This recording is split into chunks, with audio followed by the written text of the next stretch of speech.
My high school rival thought he could ruin my life, so I made him scrub my floors while wearing a maid outfit. I, 26M, have always been the quiet type, the guy who stays late in the library while everyone else is out partying.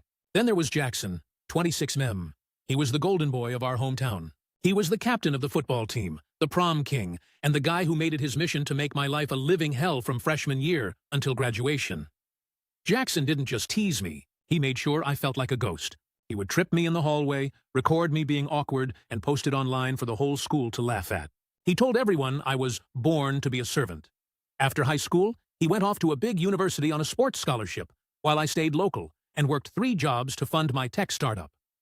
Fast forward 5 years. Jackson's football career ended with an injury, and he blew through his family's money trying to live a lifestyle he couldn't afford. Meanwhile, my startup had been acquired for 8 figures. I was living in a penthouse downtown, and Jackson was sleeping on his cousin's couch.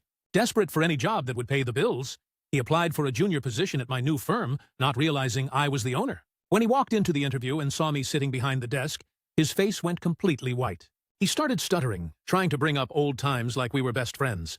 I didn't smile. I told him he wasn't qualified for a desk job, but I had a special opening for a domestic maintenance assistant.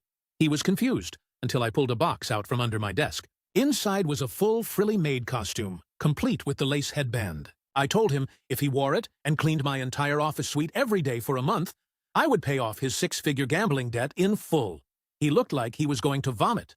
He called me a psycho and walked out. But 2 days later, he was back. He was broke, and the collectors were at his door. He put on the outfit. I sat in my chair, sipping a coffee, while the man who used to shove my head in toilets was on his hands and knees, scrubbing the baseboards in a skirt. I made sure to have important meetings in my office while he worked. Every time someone asked who he was, I just said, "Oh, that's just Jackson." He finally found a job he's actually good at. I didn't do it because I needed the office cleaned. I did it so every time he looks in a mirror, he remembers that the servant ended up being his master, and he never misses a spot.